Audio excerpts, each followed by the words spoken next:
If you finished Netflix's Toxic Love Story, still wondering whether Angela Diaz was actually pregnant, whether she really had cancer, what the medical tubing was supposed to prove, or how all those stories fit into the larger case, I want you to know something right away. You were not necessarily confused because you were not paying attention. So today, we are going to slow the story down, separate two very different medical deceptions, and look at why so many viewers reach the end, still asking about the pregnancy, the baby, and the cancer. We are also going to examine how the framing of this case changed, not once, but several times. Before we begin, this video contains major spoilers for Netflix's A Toxic Love Story. If you have not watched the documentary and want to experience the story as the filmmakers intended, you may want to watch it first. Hi, everyone. My name is Stina, and welcome back to Motive and Method. Here, we look beyond the headlines to examine the language, framing, contradictions, and patterns surrounding true crime cases. As always, I am not a psychologist and I am not an attorney. I hold a bachelor's degree in communication with honors, and I have more than 25 years of experience in professional writing and verbal communication. And whether we are talking about fiction, an article, a documentary, a movie, or true crime analysis, the storyteller is always making choices about how the story will be told. That does not necessarily mean the facts are being distorted. Ethical nonfiction should remain faithful to the truth. Even when the facts are accurate, someone still decides where the story begins, whose perspective leads it, which details are emphasized, which details are delayed, and when the audience is finally given enough information to reinterpret what came before. That is framing. A true story can be told chronologically. It can begin near the end and then move backward. A documentary can limit viewers to what investigators knew at a particular moment, or withhold a crucial detail so that it becomes a major revelation later. Those are all common storytelling techniques. Because I have spent much of my professional life writing and studying communication, I understand what the filmmakers behind A Toxic Love Story were attempting to do. They were not simply giving us a police report. They were creating an experience.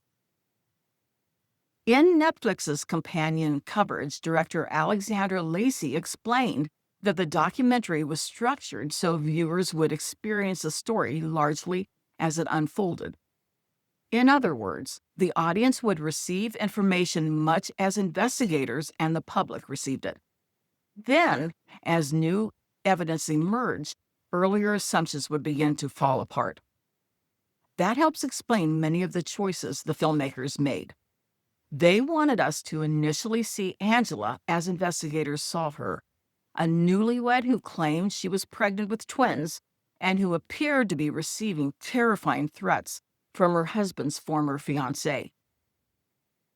They also wanted us to understand why Michelle became the suspect. Then, as the evidence changed, our understanding of Angela, Michelle, and eventually Ian would change along with it. That is a familiar and often a very effective storytelling technique. When it works, the audience does not merely hear that investigators were deceived. We experience at least some version of that deception ourselves, but that technique also carries a risk. When a story introduces a dramatic, well-developed thread early on, the audience assumes that thread will later become crucial. The opening creates a promise. Now, this matters, and eventually you will understand exactly why. A Toxic Love Story gives substantial attention to Angela's claimed pregnancy, the medical tubing, and the earlier cancer deception. Those stories are vivid, shocking, and developed in enough detail that viewers naturally expect them to become central to the larger plot. But ultimately, they function mostly as background. They show us that Angela was capable of constructing elaborate lies and sustaining them inside intimate relationships. That is important, but background is not the same thing as a major plot thread. The storyteller has to close the loop. Was she actually pregnant? Was there ever a baby? Did she really have cancer?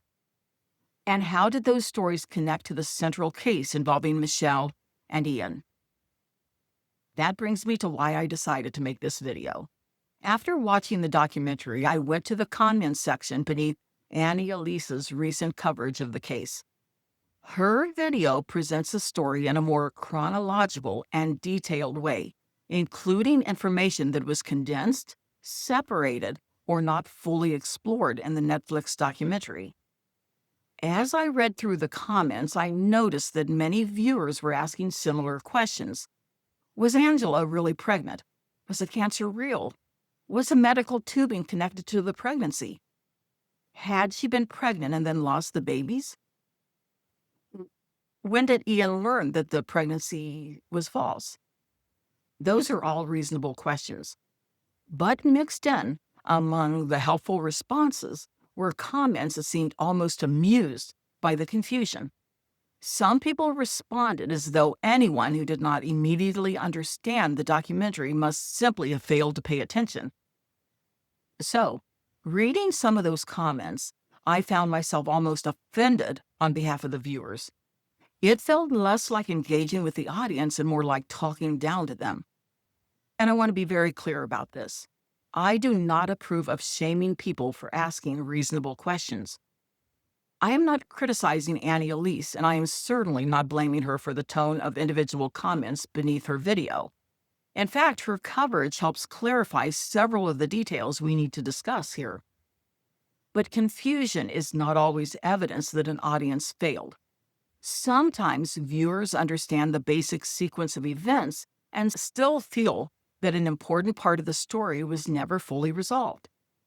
That is especially likely when a documentary gives a storyline substantial time, dramatic weight, and emotional importance.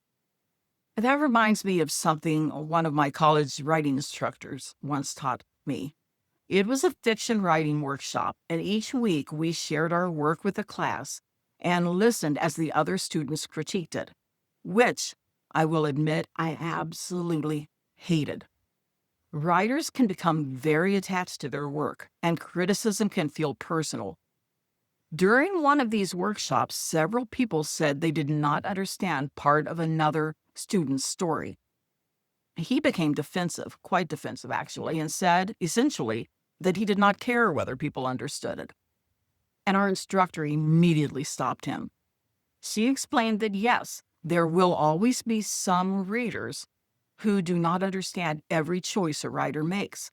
But for a piece of writing to be successful, enough people have to understand what the writer is trying to communicate. I have remembered that ever since. When one person is confused, that may simply be one person's reaction. But when many people leave a story asking the same unresolved questions, the storyteller should at least consider whether the structure, emphasis, or lack of closure contributed to that response. So this video is not about making anyone feel foolish. It is about explaining what the filmmakers were trying to accomplish, why that approach may have left viewers waiting for a payoff that never fully arrived, and what additional context makes a story easier to understand. To understand why the later revelations were so powerful, we first have to look at the story investigators initially believed. In the central 2016 timeline, Angela Diaz appeared to be the victim of a horrifying campaign. She was newly married to Ian Diaz, a deputy United States Marshal, and she claimed she was pregnant with twins. Angela also said she was receiving increasingly disturbing emails from someone who appeared to be Ian's former fiancée, Michelle Hadley. Those messages did not simply threaten Angela. They referenced the supposed pregnancy and threatened the unborn babies. Craigslist advertisements were also posted inviting men to Angela's home under the belief that she wanted to participate in violent sexual fantasies. Men responded to those advertisements, and some attempted to travel to the home. Angela later reported that she had been physically attacked inside the garage. Michelle was blamed for the emails, the advertisements, the threats, and the alleged attempts to have Angela assaulted. She was arrested twice. After the second arrest, Michelle was held on $1 million bail and spent 88 days in jail for crimes she did not commit. And the pregnancy claim was not a minor detail in that original story. It intensified every accusation. Angela was not being presented simply as a woman under threat. She was being presented as a pregnant woman carrying twins whose unborn children were also supposedly in danger. That perceived vulnerability helped make Michelle appear even more dangerous. It also gave the pregnancy storyline enormous importance from the beginning. At this stage of the story, the pregnancy was not merely background about Angela's character. It was part of the alleged crime, part of Angela's perceived vulnerability, and part of the reason the accusations against Michelle appeared so horrifying. The pregnancy was part of the frame. When authorities considered whether Michelle posed a danger, they were not looking only at a series of angry or disturbing messages. They were looking at a federal law enforcement officer, his supposedly pregnant wife, threats involving unborn babies, Craigslist advertisements inviting men to the couple's home, and an alleged physical attack. The pregnancy made the entire situation feel more urgent. It also gave Angela a powerful identity, the vulnerable, expectant mother. Michelle was assigned the opposite role, the jealous former fiancée, the obsessive woman, the unstable woman who posed a danger. And this is why framing matters. Ian brought the institutional credibility associated with federal law enforcement. Angela brought the perceived vulnerability associated with pregnancy and victimhood.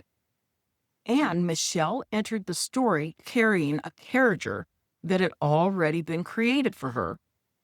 Once that frame was accepted, each new detail could be interpreted as further proof of what authorities believed they already knew. And at this point in the story, the pregnancy was not merely background. It was woven directly into the alleged threats, the supposed danger, and the case against Michelle. But eventually, the evidence began pointing somewhere else. Activity connected to the threatening communications was traced back to the home Ian and Angela shared. The alleged garage attack was determined to have been staged, and major parts of Angela's identity began to fall apart. As the investigation shifted toward Angela, Ian claimed that he, too, was beginning to discover that the woman he had married was not who she appeared to be. One of those discoveries involved the supposed twins. Angela had not simply told Ian she was pregnant. She had produced what appeared to be proof. Angela was not pregnant. There were no twins. Netflix's follow-up reporting says Ian found a doctored sonogram and pregnancy tests that appeared to have been altered with blue marker. This revelation arrives as the central story begins changing direction. It weakens the image of Angela as the vulnerable, expectant mother and contributes to the growing suspicion that Michelle may have been framed. But this is also where the documentary begins asking the pregnancy story to perform two different functions. Within the 2016 case, the claimed pregnancy was central. It intensified the alleged threats and helped make Michelle appear more dangerous. Once the pregnancy was exposed as false, the documentary also used it as evidence of Angela's broader capacity for deception. That second function becomes even more important when the film introduces another medical deception from Angela's past. Before Ian, Angela had allegedly fabricated cancer during an earlier relationship with another man. These were two separate deceptions involving different relationships and different periods of her life. The pregnancy belonged to the case involving Ian and Michelle. The cancer claims belonged to an earlier relationship. What connected them was not one continuous scheme. What connected them was the pattern. Angela allegedly presented herself as medically vulnerable and supported those claims with what appeared to be convincing evidence. That distinction is present in the documentary. But because both stories are so dramatic and receive substantial attention, viewers may reasonably expect them to connect more directly than they ultimately do. The pregnancy is central to the original frame against Michelle. The cancer story is primarily background that helps establish Angela's history of elaborate deception. But they do not serve the same narrative purpose. Before her relationship with Ian, Angela was involved with a man named Jason. According to the additional timeline presented in Elise's coverage and discussed in the documentary, Angela told Jason that she had cervical cancer. She later claimed it had progressed to stage 4. That supposed illness created urgency inside the relationship. Angela presented herself as extremely sick and in need of care, and the relationship accelerated, at least in part, because Jason believed she could not manage on her own. That matters because a medical crisis can change the emotional rules of a relationship. Ordinary caution can begin to feel selfish.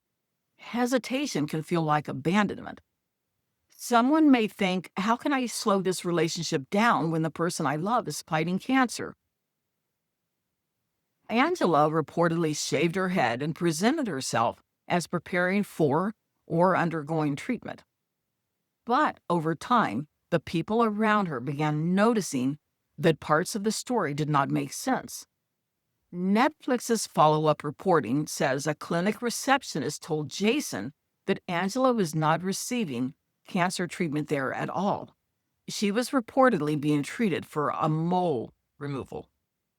Jason also discovered that a photograph Angela had used to represent chemotherapy treatment actually belonged to someone else. And the cancer story was not the only part of her identity that appeared to be false. Angela had also allegedly misrepresented her professional background. Eventually, her friends confronted her. The story had become increasingly elaborate. But when Angela was asked for one basic form of verification, she could not or would not provide it. This intervention footage appears early enough in the documentary and is presented with enough dramatic weight that viewers naturally expect the cancer story to become crucial to the larger case involving Michelle and Ian. But its primary function is different. The cancer deception gives us background about Angela's behavior before she met Ian. It shows that she had allegedly created an elaborate medical crisis inside an earlier relationship and supported that crisis with what appeared to be physical evidence. The medical tubing and gauze were associated with that cancer deception. They were not connected to the false pregnancy. The materials could allegedly be arranged to create the appearance of a chemotherapy port or ongoing medical treatment. The cancer story happened earlier during Angela's relationship with Jason. The pregnancy story happened later during her relationship with Ian. They were separate deceptions involving different men, different circumstances, and different periods of Angela's life. What connects them is not one continuous plot. What connects them is a similar method, creating extreme vulnerability and reinforcing it with what appeared to be medical evidence. The cancer story helps us understand what Angela may have been capable of. but it does not become a central piece of the later scheme in the way its dramatic presentation may lead viewers to expect. I sometimes refer to this kind of performance as evidence theater. Evidence theater is the appearance of proof without the reality behind it. A sonogram looks like proof, as does a pregnancy test. Medical tubing can also look like proof. A shaved head can definitely look like evidence of chemotherapy, if given in the context of having cancer. But staged evidence does not initially have to withstand a complete investigation. It only has to make doubt feel unreasonable long enough for the story to take hold. Most people do not look at a sonogram handed to them by a partner and immediately wonder whether it was purchased online or digitally altered. They do not see medical tubing and assume someone is staging cancer treatment. And most people are understandably reluctant to accuse another person of fabricating cancer or pregnancy. That hesitation is human. It is compassionate, but compassion can be exploited. A fabricated medical crisis does more than create sympathy. It can accelerate intimacy, discourage questions, and give the person presenting the crisis control over the emotional pace of the relationship. Ordinary boundaries may begin to feel cruel. Requests for proof may feel accusatory. And once other people begin responding to the crisis as though it is real, the performance gains social proof. People begin offering care. They make plans around the supposed illness. They celebrate the pregnancy. They worry about the babies. The lie becomes surrounded by very real emotions, even though the event producing those emotions never happened. And that may be one reason these deceptions can become so powerful. The evidence may be false, but the fear, sympathy, urgency, and attachment created around it are completely real. So let's examine more thoroughly why viewers became confused. 1, the documentary does reveal that the pregnancy was false, and it also explores Angela's earlier cancer deception. It also makes clear that those deceptions occurred during 2 different relationships and at 2 different points in Angela's life. The problem is not simply that the documentary failed to distinguish a pregnancy from the cancer story.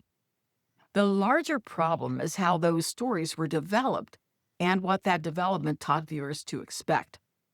The documentary is not structured as a straightforward, chronological account of Angela's life. The cancer intervention is introduced with substantial dramatic weight. The false pregnancy becomes central to the original accusations against Michelle and is later exposed as another elaborate deception. Then, as the story continues, Ian's role comes under greater scrutiny. Viewers are therefore asked to absorb a series of destabilizing revelations across different timelines. Angela was not pregnant. The supposed medical evidence was fabricated. She had previously claimed to have advanced cancer. She had also misrepresented other parts of her identity. The threats did not originate with Michelle, and eventually Ian's role had to be reconsidered as well. Those facts connect because they reveal a broader pattern of deception. But they do not all belong to the same event, and they do not all serve the same purpose in the story. The pregnancy was part of the original frame against Michelle. It intensified the alleged threats and helped present Angela as especially vulnerable. The earlier cancer deception primarily gives us background about Angela. It helps establish that she had allegedly created elaborate false realities inside intimate relationships before she ever met Ian. That background is relevant, but the documentary presents it with the weight and detail of a storyline that viewers naturally expect to become crucial later. But in a toxic love story, the cancer story does not become crucial to the central plot in that way. It primarily shows us that Angela was capable of elaborate deception.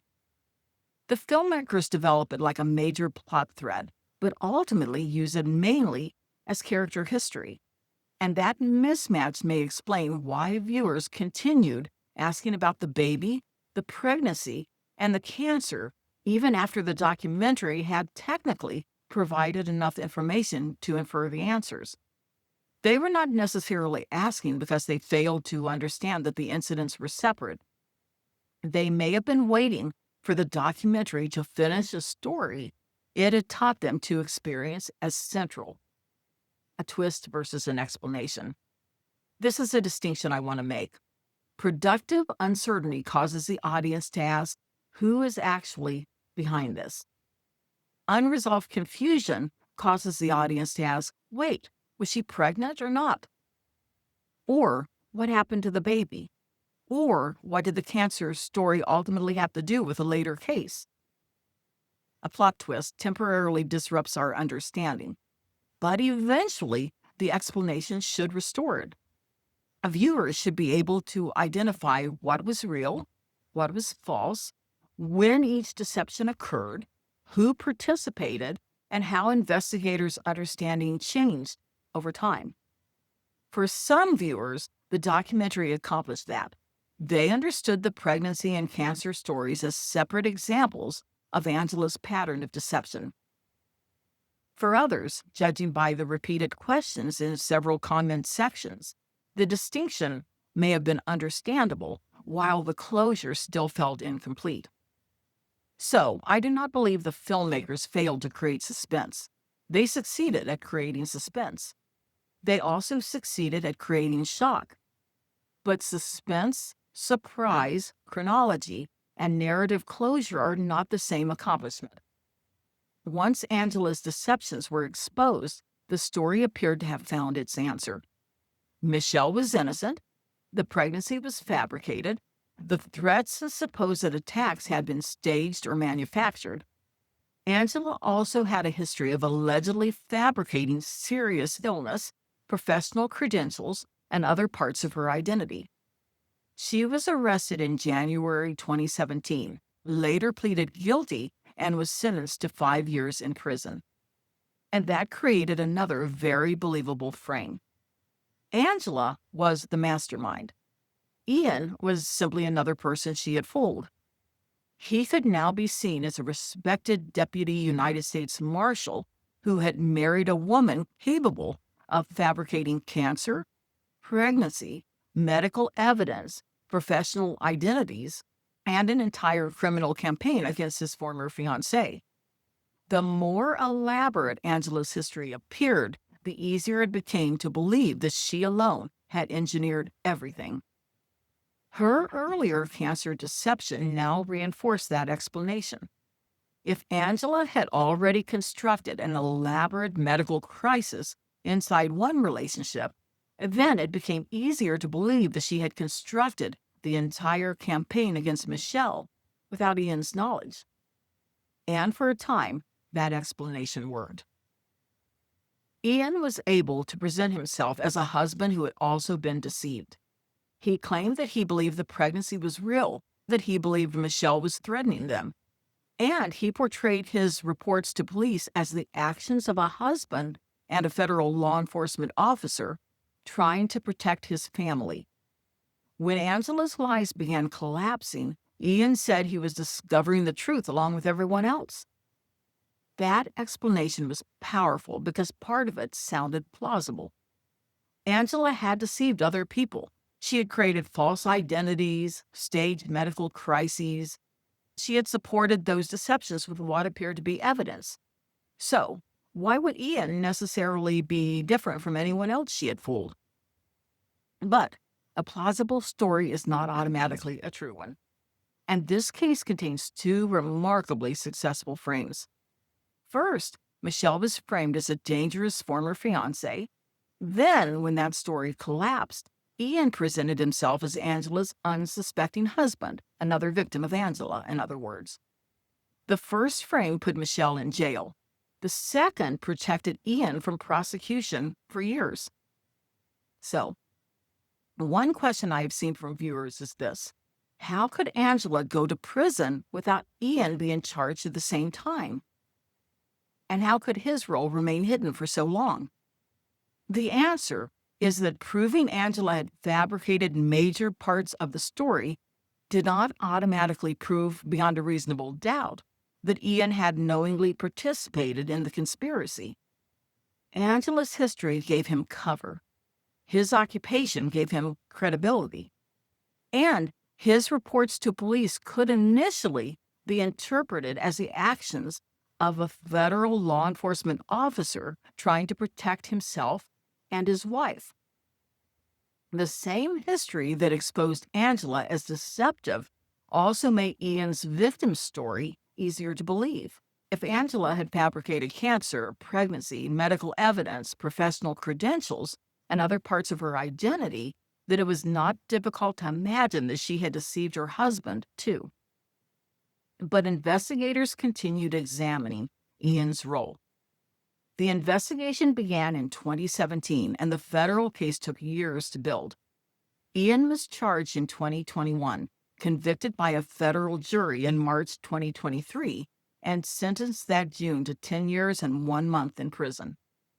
The eventual case established that Ian and Angela had posed as Michelle, sent threatening communications to themselves, used Craigslist advertisements to lure men to the home, staged or attempted to stage hoax sexual assaults, and then reported those events to law enforcement as though Michelle posed a genuine threat. The Justice Department also said they took deliberate steps to conceal their conduct through falsely registered email accounts, virtual private networks, encrypted communications, and the deletion of accounts connected to the scheme. Ian was convicted of conspiracy to commit cyberstalking, perjury, and obstruction of a federal proceeding. That is not the conduct of a husband who simply failed to recognize that his wife was lying. It is the conduct of someone a federal jury concluded had knowingly participated in the deception. Ian and Angela did not merely manufacture emails, online accounts, and false reports. They manufactured a version of Michelle that authorities found believable. She became the jealous ex, the woman who could not let go, the unstable former fiancé who posed a danger. Once that character had been accepted, each new piece of information was interpreted through it. The threats appeared to confirm jealousy. The advertisements appeared to confirm obsession. The alleged attack appeared to confirm escalation. But when the frame around Michelle collapsed, Ian was not left without an explanation. Another one was available. This time, Angela became the sole architect of the scheme, while Ian became the deceived husband. And Angela's history made that second story especially persuasive. The same pregnancy and cancer deceptions that revealed her capacity for manipulation also made it easier to believe that Ian had been manipulated too. That is where the earlier background about Angela becomes important to the later frame. It did not cause the scheme against Michelle. It did not explain every part of the scheme, but it helped make Ian's claim of innocence sound believable. The man who helped construct Michelle as dangerous was later able, for years, to present himself as another one of Angela's victims. That is one of the most revealing communication patterns in this entire case, in my opinion. When one identity stopped working, another took its place. Angela moved from pregnant victim to deceptive wife. Michelle had already been cast as the jealous former fiancé, and Ian became the innocent marshal who had supposedly been fooled.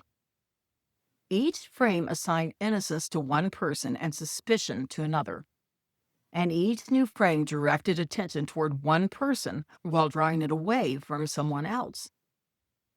I also do not want the fascination with Angela's deception to erase Michelle Hadley's history with Ian.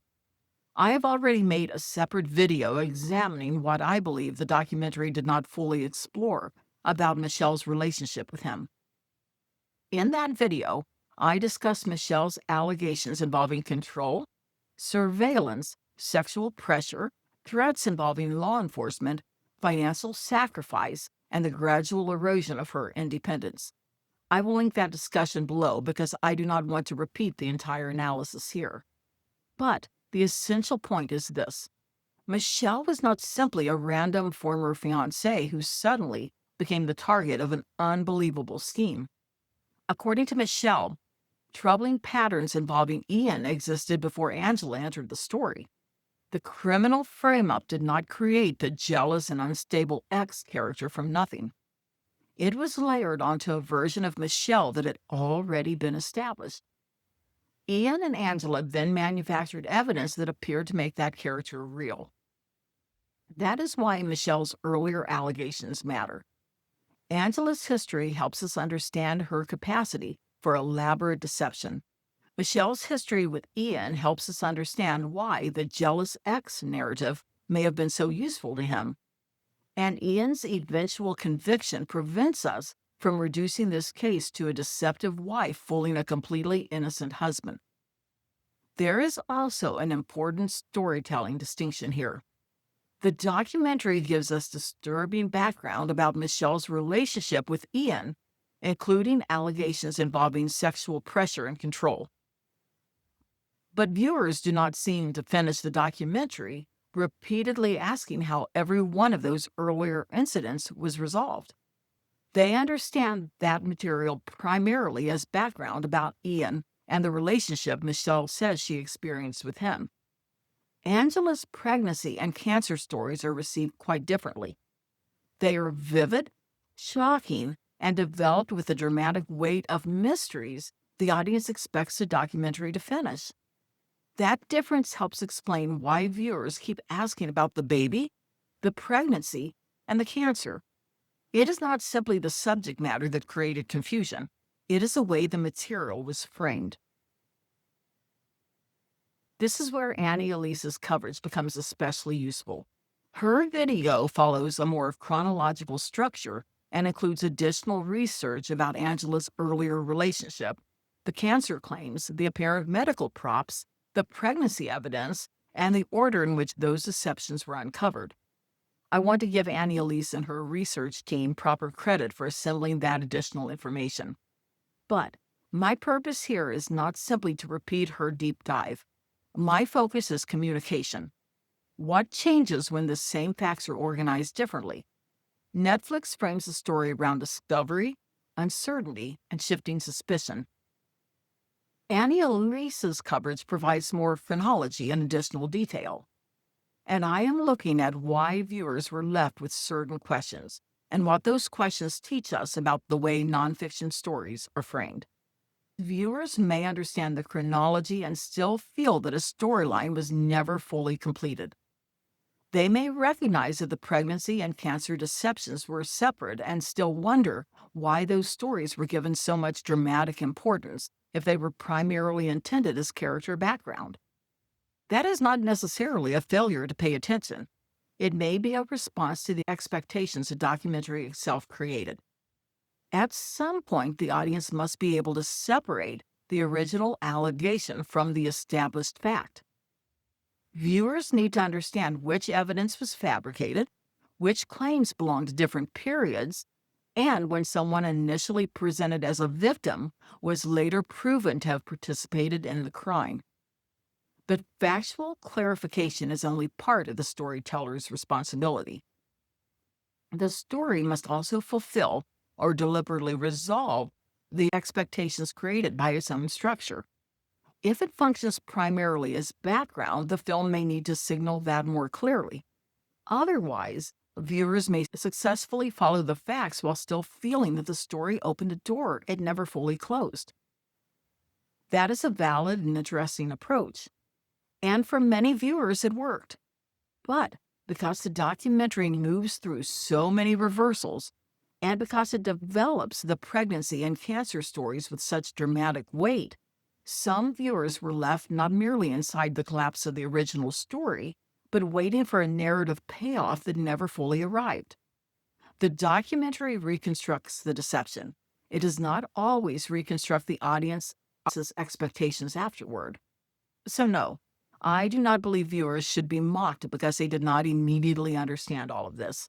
When many people independently ask the same questions, we should at least consider whether those questions reveal something about the way the story was structured. That does not mean the documentary was dishonest, and it does not mean the filmmakers were incompetent, and it does not mean every viewer was confused. It simply means that a storytelling choice can be highly effective in one way and less successful in another. A toxic love story created suspense, surprise, and several dramatic reversals. It also distinguished between the false pregnancy and the earlier cancer deception. But for some viewers, that factual distinction did not provide enough narrative closure.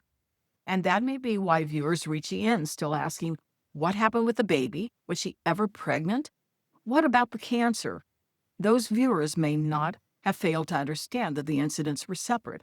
They may have been waiting for the documentary to finish a story it had taught them to experience as central. When that organization creates unanswered expectations, viewers do not need ridicule. They need context. So, I would love to know what you guys think. Did you understand right away that both the pregnancy and the earlier cancer story were fabricated? Did you understand that they were separate deceptions involving different relationships? Even if the chronology was clear to you, did you still feel that the documentary left the pregnancy, the baby, or the cancer story without enough closure? And what did you initially believe about Ian? Did you see him as another person Angela had deceived? Or did you suspect that his role was larger before the documentary revealed the full story? Please let me know your thoughts in the comments, and as always, keep the conversation respectful. If you found this analysis valuable, please like the video, share it, and subscribe to Motive and Method. Channel memberships are also open for anyone who would like to support the channel more directly and receive additional perks. Thank you so much for watching, and I'll see you in the next one.